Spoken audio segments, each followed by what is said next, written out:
lecture, we are going to start with the next point, that is on page number 50, point number 20. Methods of estimating working capital needs. In the last lecture, we have seen the importance of working capital. It is very important question. So in this lecture, we are going to start with the methods. How we can estimate the working capital. આપણે કેવી રીતના working કેપિટલને properly approximate value find out કરી શકીએ.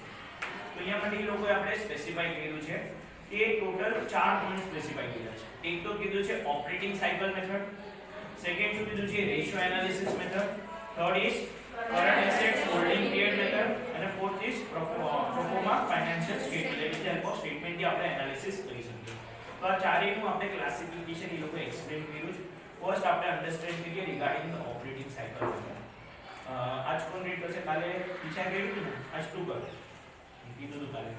Operating cycle method. There are four main components or four key events of the operating cycle. They are purchase of raw material, second production and storage of finished product, third sales of finished product, fourth collection of cash for cash sales or account receivable for credit sales. The operating cycle starts or begins with the purchase of raw materials and ends with the collection of cash. Thus, the operating cycle covers inventory period and account receivable period. Operating cycle is the time duration between the purchase of raw materials and sales of finished product, either on cash or credit. This entire operating cycle affects the cash flow and therefore management has to estimate the inventory period, account receivable period, etc. From the financial statement of the firm, cash outflow are certain but cash inflows are not certain. Here the question may arise that how is the length of operating cycle period estimated? Following formula can be used to determine the conversion period. Raw material conversion period. Raw material inventory divided by raw material consumption upon 365 or inventory period. Average inventory upon annual cost of goods sold into 365. In this manner, different formulas are being practiced to calculate the work in progress conversion period, account payable period, finished good conversion period, etc. This operating cycle method is useful to manufacturing concerns to monitor the behavior of overall operating cycle, while the question does not arise for the trading concern because they purchase finished goods and sell either on cash or credit. હવે operating cycle method. Operating સાયકલમાં આપણે વાતચીત કરીએ છીએ regarding row material, WIP working progress, finish goods, કેવી રીતના કેટલા પાસેથી રૂપિયા લેવાના છે, કેવી રીતે લેવાના છે, એટલે પ્રોપર આપણે બધી વસ્તુ ઓપરેટ કરીએ છીએ. રો મટીરીયલ લીધું, ફ્રીમાં તો નહીં દે, રૂપિયા દેવા પડશે. તો કેટલું પરચેસ કર્યું રો મટીરીયલનું, ઇવન કેટલું પ્રોડક્શનમાં રિક્વાયર્ડ છે, કેટલું મેં સ્ટોર કરીને રાખ્યું છે, કેટલા ઓવરઓલ ફિનિશ ગુડ્સ વેચાઈ ગયા છે. તો આના ઉપર હું ડિસિઝન મેક કરી શકું કે મારે ગુડ્સ મેન્યુફેક્ચર કરવા છે કે નહીં. મંથલી બેસિસ ઉપર સપોઝ મારા 5000 ગુડ્સ સેલ્સ થાય છે, બરાબર, તો મને એક અંદાજો હોય, ખબર હોય કે નેક્સ્ટ મંથ મારે કેટલું પ્રોડક્શન કરવાનું. આ મહિને 5000 મેં વેચવા મૂકી દીધા, તો નેક્સ્ટ મંથનું પ્રોડક્શન મારું ચાલુ થઈ ગયું છે. એ વસ્તુ મને ઓપરેટ કરતા આવડવી જોઈએ. એમાંથી ઓવરઓલ 5000 માંથી કેટલા બની ગયા છે, ફિનિશ ગુડ્સમાં રેડી છે ફોર નેક્સ્ટ મંથ માટે, કેટલા WIP છે ધેટ ઇઝ વર્કિંગ પ્રોગ્રેસમાં છે, અને કેટલા હજી સાવ રો મટીરીયલ જ છે. રો મટીરીયલ છે તો સફિશિયન્ટ રો મટીરીયલ છે કે નવો લેવો પડશે, નવો લેવો પડશે તો ક્યાં સુધી લઈ આવવો પડશે જેનાથી નેક્સ્ટ મંથના સેલ્સમાં વાંધો ના આવે. તો બધી વસ્તુ પ્રોપરલી આપણે ખબર હોવી જોઈએ, આ વર્કિંગ કેપિટલમાં મેનેજ કરતા આવડવી જોઈએ. અગર આ બધી વસ્તુ તમે મેનેજ ન કરતા તો પ્રોપર તમારે ક્યાંય ગેપ આવી જશે. એ ગેપ કમ્પ્લીટ કરવામાં બહુ ટાઈમ વયો જાય. તો એના માટે સાયકલ પ્રોપર ઓપરેટિંગની ચાલુ હોવી જોઈએ. તેના માટે સ્પેસિફાઈડ અલગ અલગ ફોર્મ્યુલાસ પણ આપણે બનાવી શકીએ. મેં સપોઝ મારે રો મટીરીયલનું ફાઇન્ડ આઉટ કરવું છે કે કેટલું ઓવરઓલ રિક્વાયર્ડ છે, કે આટલું મારું બચાવીને રાખીશ તો ફ્યુચરમાં આનો યુઝ કરી શકીશ. એના માટે કે રો મટીરીયલ ઇન્વેન્ટરી કેટલું જોઈએ ડિવાઇડેડ બાય તમે મટીરીયલ કેટલું કન્ઝ્યુમ કરી લીધું એટલે યુઝ કરી લીધું. એ રો મટીરીયલથી ભલે ને આપણે કન્વર્ટ કરી લીધું WIP કે ફિનિશ ગુડ્સમાં, અપોન આખા વર્ષની વાત કરીએ તો 365 થી ડિવાઇડ કરો. આ પછી જો કે ઇન્વેન્ટરીનો ડ્યુરેશન શું છે, પીરિયડ શું છે, તો કે એવરેજ ઇન્વેન્ટરી કેટલી રિક્વાયર્ડ છે ફાઇન્ડ આઉટ કરો. એન્યુઅલ કોસ્ટ શું લાગે છે 365 કરો, જેનાથી તમને ખબર પડે. તો અલગ અલગ બેઝથી આપણે ફાઇન્ડ આઉટ કરી શકીએ છીએ કે ઓપરેટિંગમાં મને કેટલું એસેન્શિયલ પાર્ટ છે. નેક્સ્ટ પોઈન્ટ સ્પેસિફાઈ કર્યો છે એ લોકોએ કે રેશિયો એનાલિસિસ. જી તો તમે મેનેજમેન્ટ એકાઉન્ટ માંથી ના ડિટેલમાં અન્ડરસ્ટેન્ડ કરો છો રેશિયો એનાલિસિસ થી તમે ફાઇન્ડ આઉટ કરી શકો, કમ્પેર કરી શકો પ્રીવિયસ યર થી આ વર્ષથી ફાઇન્ડ આઉટ કરી શકો કે મારા ઓર્ગેનાઇઝેશનમાં પ્રોપર બધું એફિશિયન્ટલી કામકાજ ચાલુ છે કે નથી ચાલુ. થર્ડ પોઈન્ટ કીધો છે current asset holding method. This method is based on the concept of operating cycle working capital is an investment in current assets. On the basis of the last year experience, holding period of the current assets can be calculated. This method is dynamic as comparison to operating cycle method to estimate the working capital requirement. Moreover, this method enables a firm to maintain its liquidity. આ point ધ્યાનથી સાંભળજો. તમે assets ને કેટલા hold કરો છો કે કેટલા રિલીઝ કરો છો.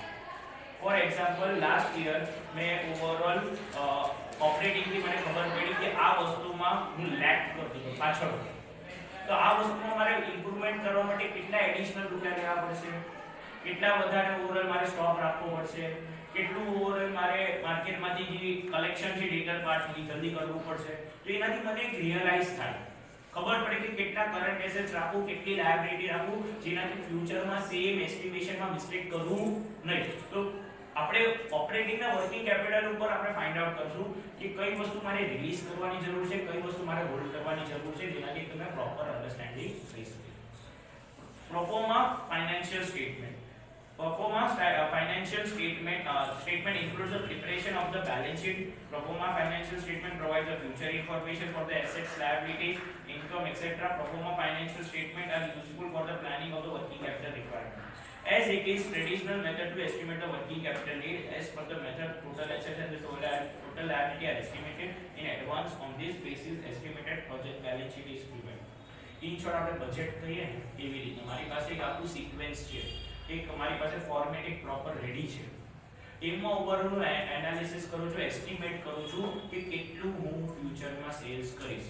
અત્યારના મંથ આપ્યો ચાલુ છે ફેબ્રુઆરી, તો અત્યારે હું માર્ચનું એનાલિસિસ કરી શકું છું, એસ્ટિમેટ કરી શકું છું. શું એસ્ટિમેટ કરીશ કે આટલું મારી પાસે એસેટ્સ હોવા જોઈએ, આટલી મારી લાયબિલિટી હશે, આ મારા કરન્ટ એસેટ્સ હશે અને આટલી મારી લાયબિલિટીઝ હશે. તો એના માટે મારે કેટલું સેલ્સ કરવાનું છે, કેટલો રો મટીરીયલ લેવાનો છે, રો મટીરીયલ લઈશ તો ક્રેડિટર્સને દઈશ, સેલ્સ કરીશ તો ડેટર્સ થી આવશે. એટલે આ બધી વસ્તુ ઓવરઓલ હું શું કરું છું, એસ્ટિમેટ. શેના માટે? ફ્યુચર, જેનાથી પ્રોપર પ્લાનિંગ કરી શકું. ક્લિયર? આ ફર્સ્ટ 3 હતા એના ઉપરથી આપણે પાસ્ટ એક્સપિરિયન્સમાં ઓવરઓલ ચેન્જીસ લઈ આવી શકીએ. આ ફોર્થ વન છે એ ફ્યુચરમાં કેમ કામ આવે એના માટે આપણે યુઝ કરીએ છે. તો ટોટલ કેટલા પોઈન્ટ અન્ડરસ્ટેન્ડ કર્યા?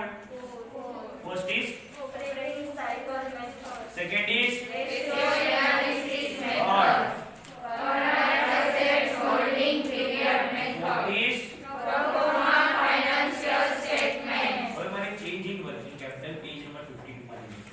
આમાં કોઈ ડાઉટ? આખું આગળ વધીએ. Change in working capital. Change in working કેપિટલમાં એ લોકો આપણે 5 પોઈન્ટ દીધા છે. તો એ 5 પોઈન્ટમાં આપણે ફર્સ્ટ કહીએ કે ચેન્જ ઇન પ્રોડક્શન પોલિસી.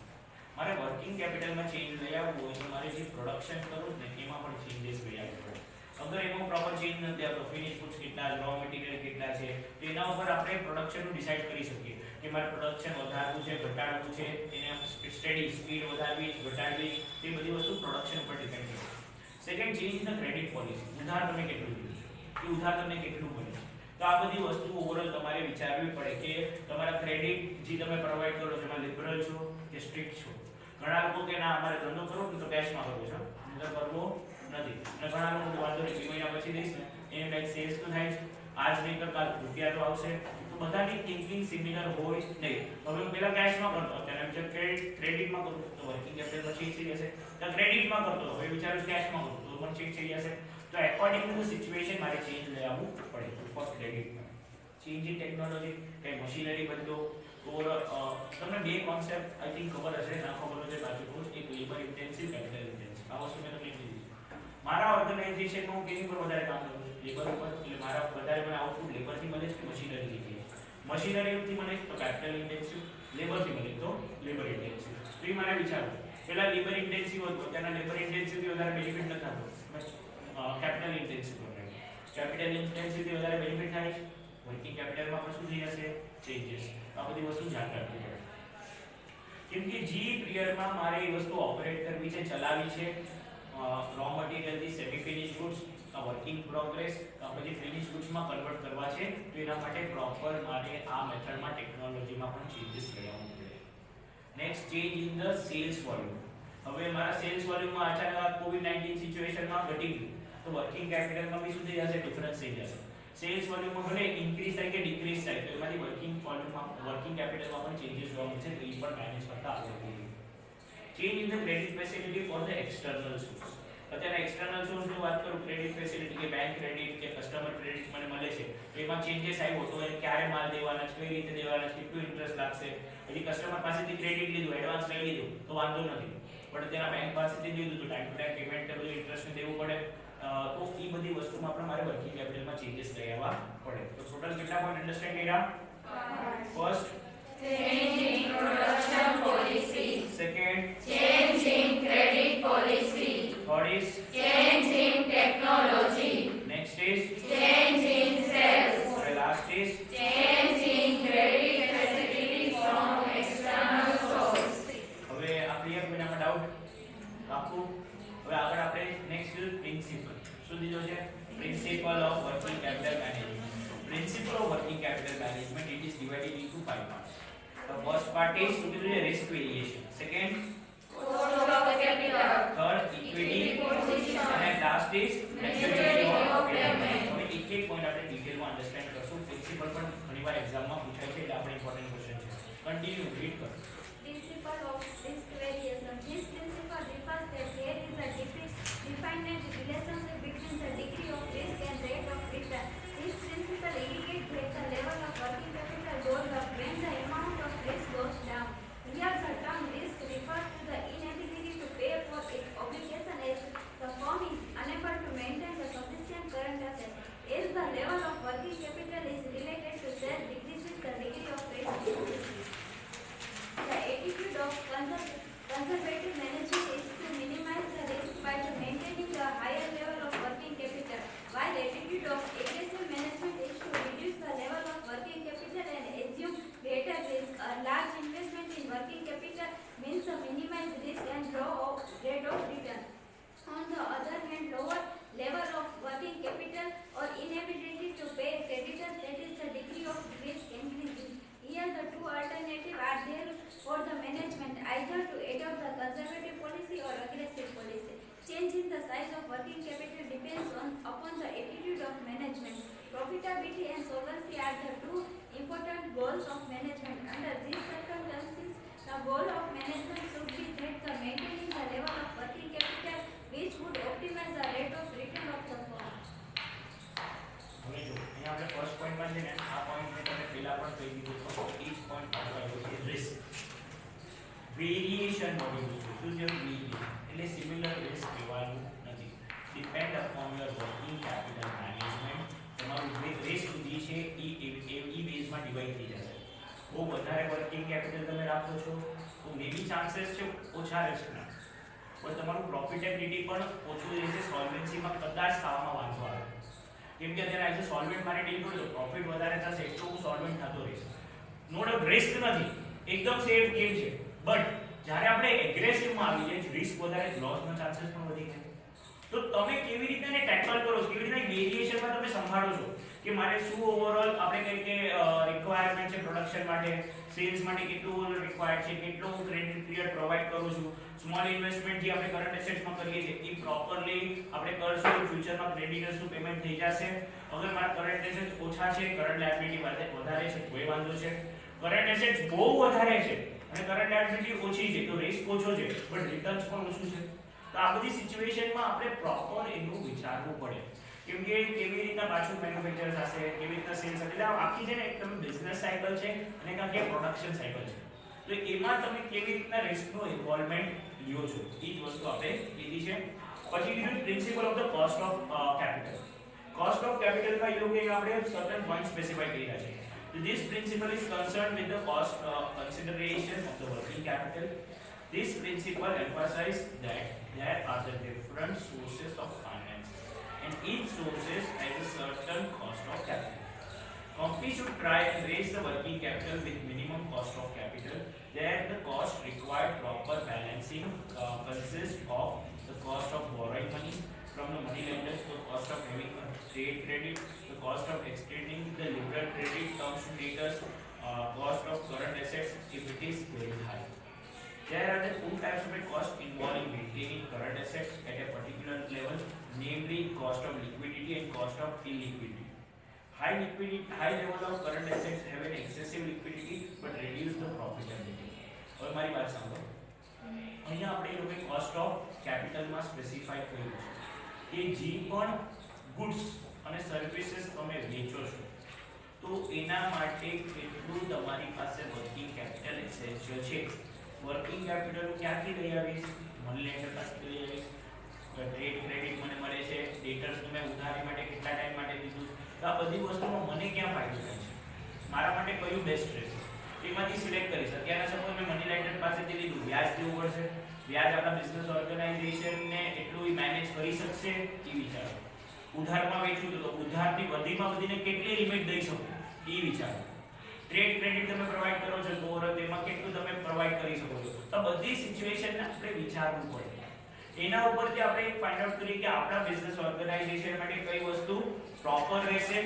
અને જેટલું વધારે લાસ્ટ પેરેગ્રાફમાં શું સ્પેસિફાઈ કર્યું છે કે અહીંયા તો લોકો કે બે વેઝમાં ડિવાઇડેડ છે કે કોસ્ટ નહીં તો તમે લિક્વિડેટ કરી લો, પૈસામાં કન્વર્ટ થાય, બીજું ઇઝીલી પૈસામાં કન્વર્ટ નથી થતું. અત્યારે અમે ડેટર્સને બહુ લાંબો સમય દીધો, 4 મહિના 5 મહિના, તો ઓવરઓલ એક તો એની ઉપર હું ઇન્ટરેસ્ટ પણ કેલ્ક્યુલેટ કરું તો માર્કેટમાં મને ઓવરઓલ જી કોસ્ટ પર મેં વેચ્યા ને તો એના કરતાં તો મને કોસ્ટ પ્રાઇસ મોંઘી પડી. ફોર એક્ઝામ્પલ 100 રૂપિયાની વસ્તુ હું 120 માં વેચું છું, એ કહું છું ભાઈ 6 મહિના પછી પૈસા આવે છે તો મને 120 પોસાતા નથી. રિસ્ક ઓછું છે પણ પ્રોફિટ શું છે બહુ ડાઉન થઈ જાય છે. એટલે વધારે ટાઈમ લિમિટ દઈએ તો ઓવરઓલ આપણે વધારે ફાવતું નથી, પ્રોફિટ નથી થતો. બહુ ઓછો ટાઈમ લો તો લોકો લેતા નથી. સ્વાભાવિક છે કે હું બહુ ઓછા ટાઈમ માટે કહીશ ભાઈ 5 દિવસમાં પૈસા દેજે, તો કે ના અહીંયાથી નથી લેતું, જે 2-3 મહિના દેશે ને અહીંયા દેશે. તો ભાઈ બહુ મેં ઓછું લઈ લીધું તો મારો સેલ્સ નથી થતો, રિસ્ક વધી જાય છે. તો આ સિચ્યુએશનમાં તમે કેવી રીતે એને હેન્ડલ કરો છો એ મેટર કરે છે. Next part, principal of equity position. Rate According to the principal, every rupee invested in the working capital should contribute to the net worth of the firm. Amount of working capital invested in each component of working capital should be adequately justified. In determining the optimal level of current asset, the principle of equity position should be followed by a firm. હવે અહીંયા કહે છે કે position શું છે, જે તમે investment કરો છો શું એ તમે એનું જસ્ટિફાઈ કરી શકો છો વર્કિંગ કેપિટલનું. આજે મેં ઓવરઓલ ઇન્વેસ્ટમેન્ટ કરી 1 લાખ રૂપિયા વર્કિંગ કેપિટલમાં, તો એ 1 લાખ રૂપિયા મારા વર્થ છે, મને એનાથી બેનિફિટ થાય છે કે 1 લાખ રૂપિયા કંઈક સ્ટોકમાં અટકાઈ જાય, ખાલી એ અટકાઈ જાય એ કઈ સોલ્યુશન નથી. પ્રોપર વેમાં જ્યાં જરૂરત છે, જ્યાં તમને રિક્વાયર્ડ છે ત્યાં તમે યુઝ કરશો તો એ તમારું જસ્ટિફાઈ થશે ઇક્વિટી પોઝિશન, નહીંતર એ જસ્ટિફાઈ થશે નહીં. એટલે જે પણ ફંડ આપણે પ્રોવાઈડ કરીએ છીએ વર્કિંગ કેપિટલમાં એ ફંડને કેમ તમે યુઝ કરો છો. ખાલી એક જગ્યાએ મેં માલ લઈ લીધો અને માલ લઈને મેં વેચી બી નાખ્યો પણ એ સામેવાળાથી રૂપિયા જે મને છે 6-8 મહિના આવશે, તો ઓવરઓલ મારો ફંડ જે છે 1 લાખ રૂપિયા મેં પ્રોપર એનું યુટિલાઇઝ કર્યું નથી. જે રિક્વાયરમેન્ટ પ્રમાણે તમે એનું કરો તો તમને એનું પ્રોપર આઉટકમ મળી શકે છે. Principle of the maturity of the payment. As per this principle, firm will be in the position of the honor its obligation from its flow of internally generated fund. There should be no differences between the maturities of the firm's short-term debts and its flow of the internally generated fund. Otherwise, greater risk is generated with this difference. Such situation may force the firm to borrow at the higher rate of interest and the firm will face the difficulties obtaining the fund in future. For example, મારે આ row પાસેથી 5 લાખ રૂપિયા લેવાના છે અને આ રોને મારે overall 3 lakh રૂપિયા દેવાના છે, બરાબર. તો એક સિચ્યુએશન એમ જ થાય કે અહીંયાથી આવશે ને અહીંયા દેશે, અહીંથી ના આવી તો શું થશે? માર્કેટમાંથી ભાગવું પડશે, ઉધાર લેવા દીવો પૈસા દીવો. તો એટલી મારી એક ફાઇનાન્શિયલી સ્ટેબિલિટી હોવી જોઈએ. એ ના દીએ ને તો બીજા રોલિંગથી આનું કામ અટકાય નહીં. અહીંયાથી તો આવવાના જ છે, 2-5 દી મહિનોથી મોડા એ વાંધો નથી, બટ અચાનક હું એક આના જ ઉપર ડિપેન્ડન્ટ રહું તો અહીંયા જ્યારે મેચ્યોરિટીની પેમેન્ટ કરવાની છે તો એમાં વાંધો થશે. અહીંયા પેમેન્ટ ના કરો તો મારી રેપ્યુટેશન ખરાબ થશે, રેપ્યુટેશન ખરાબ થશે તો કાલ માલ નહીં. તો એવી મારી પાસે એક વસ્તુ યુટિલાઇઝ ના થઈ પ્રોપરલી તો બીજી હાથમાં હોવી જોઈએ. એને તમે કેવી રીતના ટેકલ કરો છો, હેન્ડલ કરો છો. નહીતર ઓવરઓલ માર્કેટમાંથી મળી બી જશે મની લેન્ડર પાસેથી, ઇન્ટરેસ્ટ વધારે લાગશે. તો આ બધી વસ્તુ પણ એટલાસ કે તમારા પ્રોફિટમાંથી જ થવાનું. તો આ બધી સિચ્યુએશનને આપણે વિચારવી પડે. એ પ્રોપરલી મેનેજ નથી કરતા તો અહીંયા પ્રોપર પેમેન્ટ થશે નહીં, મેચ્યોરિટી ટાઈમ ઉપર ના રિસીવ થશે ના પેમેન્ટ થશે. એ બધી વસ્તુ આપણે ધ્યાન રાખવી પડે. તો ટોટલ આપણે કેટલા પ્રિન્સિપલ અન્ડરસ્ટેન્ડ કર્યા? 4. First risk variation, second Cost of capital. third Equity position. and fourth is Maturity of payment. so principal તમારે નોટબુકમાં લખવાના છે અને નેક્સ્ટ લેક્ચરમાં આપણે આગળનો પોઈન્ટ સ્ટાર્ટ કરશું, that is problem